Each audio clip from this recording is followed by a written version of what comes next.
इसका हम जिक्र कल परसों से कर रहे हैं कि पाकिस्तान में जानवरों के क्या हालात हैं और ख़ास तौर पे वो जानवर जो कि बड़े प्रेशियस होते हैं और ज़ू में रखे जाते हैं, मतलब लोग आके उनको एंजॉय करें, देखें, उनको कितनी बुरी तरह ट्रीट किया जा रहा है। तो लिहाजा पहले हमने आपको बताया था कि इस्लामाबाद में मरगज़ार ज़ू में जानवरों को मुंतकिल किया जा रहा है और मुल्क में जंगली जानवरों के लिए सहूलियात पर बात बहुत ज़्यादा होना स्टार्ट हो गई है। ख़ासतौर पर सोशल मीडिया पर इन दिनों कराची के चिड़ियाघर में मुकीम भालू की एक वीडियो है, वो वायरल हुई है और उसमें आपको साफ नज़र आ रहा है कि भालू भूख से निढाल है और बीमार भी लग रहा है।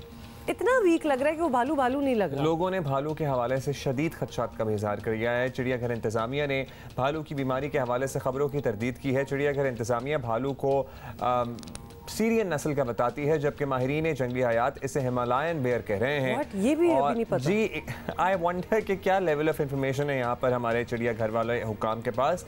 और इंफॉर्मेशन तो कतई नज़र जानवरों का हाल अच्छा नहीं है। मुनीबा ज़मीर शाह ने एक रिपोर्ट तैयार की है, लेट्स वॉच दिस। कराची चिड़ियाघर का ये भालू इन दिनों सोशल मीडिया पर वायरल होने वाली वीडियो के बायस ज़ेरे बहस है। कैमरे पर हमला करता भालू बेचैन और बेआराम सा नजर आ रहा है। चिड़ियाघर इंतजामिया के मुताबिक ये सीरियन बेयर है और इसकी जोड़ी 2017 में एक्सचेंज प्रोग्राम के तहत चिड़ियाघर लाई गई। इसका साथी भालू कब मरा किसी को खबर तक न हुई।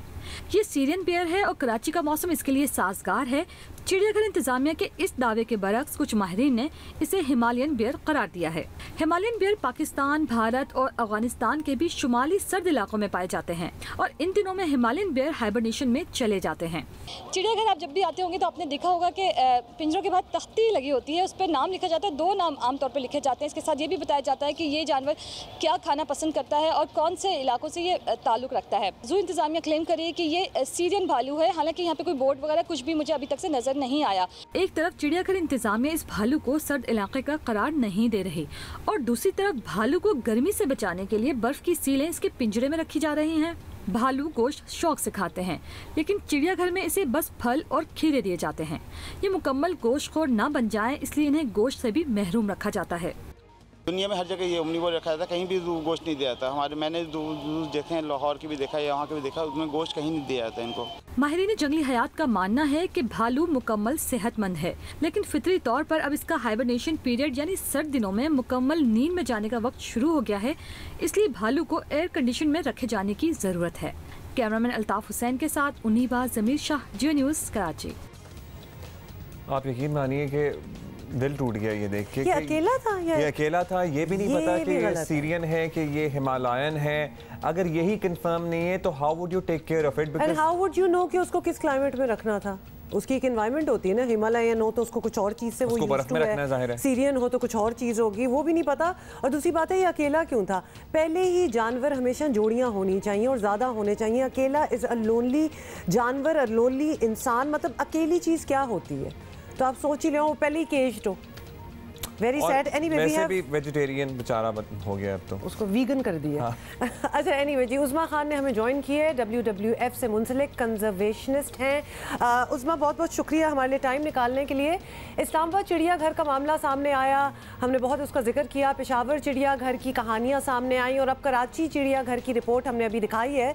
तो पाकिस्तान में चिड़ियाघरों की हालात जो हैं वो क्या किसी भी तरह आलमी मयार के मुताबिक आपको लगते हैं? Thank you. I think Pakistan के चिड़ियाघर को काफ़ी इम्प्रूवमेंट की ज़रूरत है।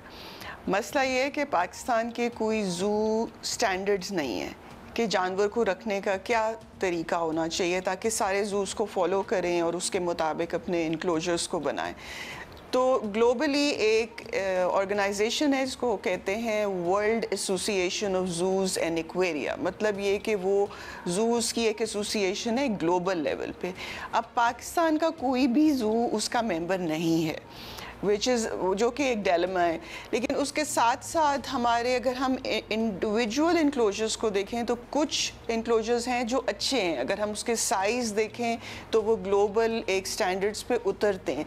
लेकिन प्रॉब्लम ये है कि वो जो इनक्लोजर्स हैं वो बिल्कुल जिसको कहते हैं ना बैरन, जिसमें जानवरों के लिए कोई खेलने चढ़ने के इस तरह की चीज़ें नहीं है जो जानवरों को बिज़ी रख सकें, उनको एक अच्छी ज़िंदगी ज़ू में दे सकें। हमारी वो चीज़ लैक करती है। लेकिन कई ज़ूज़ हैं जिसमें इंक्लोजर्स अच्छे भी हैं। अगर आप लाहौर ज़ू सफारी की एवरी देखें जाके तो वो एक बहुत खूबसूरत एवरी बनी हुई है। अगर आप वहाँ के लायंस के इंक्लोजर देखें तो काफ़ी अच्छे हैं। लेकिन इसी तरह आप एलिफेंट इंक्लोजर्स देखें तो वो बिल्कुल बैरन है, उसमें कुछ नहीं है, कोई खेलने की चीज़ें नहीं हैं जानवरों की, कुछ एक्टिविटी के लिए नहीं है। You very right. और ये वो माइन्यूट डिटेल्स हैं जिस पर गौर करने की ज़रूरत है। उसमें पाकिस्तान उमूमी तौर पर जिस तरह का मौसम रखता है वो 7 खित्तों से आए जानवरों और परिंदों के लिए जाहिर है नहीं है मौजू। अब इन जानवरों को किस तरह की सहूलियात दी जाएं? जैसे कि अभी हम यही ढूंढ रहे हैं कि ये हिमालयन भालू था या ये सीरियन भालू तो था। नस्ल ही नहीं पता हमें। देखें, पहली बात ये कि हर ज़ू का एक कलेक्शन प्लान होना चाहिए जिसमें वो ये देखें कि कौन से जानवर हमारे मौसम के हिसाब से, हमारे रिसोर्सेज के हिसाब से, हमारे ज़ू के साइज़ के मुताबिक फ़िट होते हैं। एक तो ये चीज़ है, उस प्लान के मुताबिक आप जानवर रखते हैं।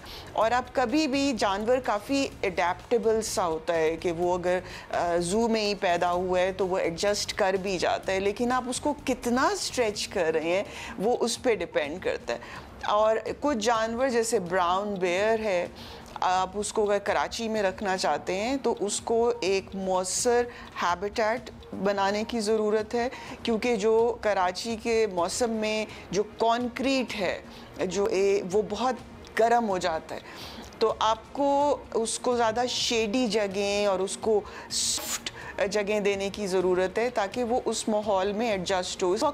बहुत से सारे जो स्कूल्स लगाते हैं, बाहर तो हीटिंग एक चैलेंज है यूरोप में, तो वो फ्लोर उनके हीटेड होते हैं कि जानवर जो अफ्रीका से आए हैं वो एडजस्ट हो जाएं। लेकिन हमें अपने रिसोर्सेज के मुताबिक जानवरों को एडजस्ट करने के लिए मेरा ख्याल है वही रखने चाहिए जो कुछ आसानी से हमारे क्लाइमेटिक कंडीशंस में एडजस्ट हो जाए, मैनेज भी हो जाए ना ज़रा आसानी से। अच्छा उसमें ये भी बताएं कि चिड़ियाघर तफरीह के साथ साथ तालीम और आगही का बड़ा ज़रिया है।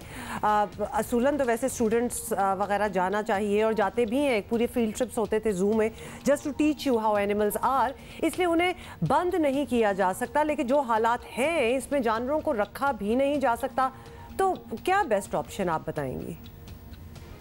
देखिए जी, अगर हम लाहौर ज़ू या कराची ज़ू जैसे इदारों को देखें तो वहाँ पे तकरीबन 30 लाख लोग एक साल में विज़िट करते हैं। ये तकरीबन मैं आपको बता रही हूँ, उससे ज़्यादा भी हो जाते हैं।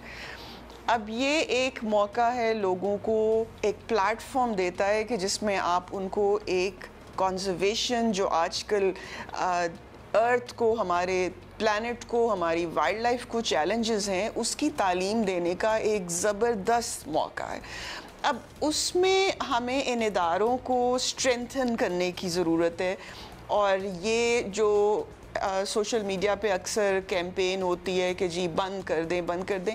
अब कुछ इनक्लोजर्स या कुछ स्टैंडर्ड्स अगर कहीं जो कमी है उसको बेहतर करने की ज़रूरत है, वरना दीज ज़ूज़ प्रोवाइड अ प्लेटफॉर्म जो कि एक बहुत यूनिक है।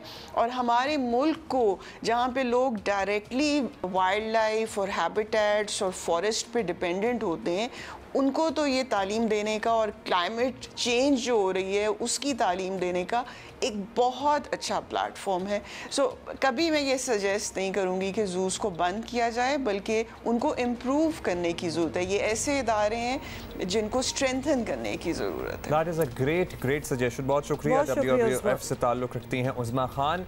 और ये आइडिया लिटरली मेरे जहन में नहीं था कि इतने लोग, इतने आवाम जब चल के आ रहे हैं ज़ू, जब आ गए हैं आपके पास, तो आप उस अपॉर्चुनिटी को इस्तेमाल करते हुए उनको एजुकेट करें, उन्हें बताएं कि ये जो जानवर आप अभी देख रहे हैं, अगर हमने अपनी ज़मीन का ख्याल नहीं रखा तो ये जानवर 10 साल बाद आप नहीं देख सकेंगे। Absolutely. Tell the kids, teach them. और बिल्कुल, और क्लाइमेट चेंज का जो आपने उस्मा ने जिक्र किया वो भी बहुत इंपॉर्टेंट था, क्योंकि एनिमल्स भी तो इफेक्ट, हम सारे ही हो रहे हैं इफेक्ट उससे, तो ये जानवर बेचारे क्यों नहीं इफेक्ट होंगे। एंड कराची ज़ू इंतजामिया को तो प्लीज़ कुछ करने की नहीं, एक दफ़ा फिर मेरा ख्याल है हम अपना रीअफर्म आपको बता दें कि हमारा पूरा प्लान है, मेरा और अब्दुल्ला का, कि हम जाएंगे कराची ज़ू। तो we want to go and see for ourselves because we keep hearing it. अभी हमें चांस नहीं मिला, but we have to do this. हाँ, और इससे पहले होपफुली कुछ बेहतरी आ जाए।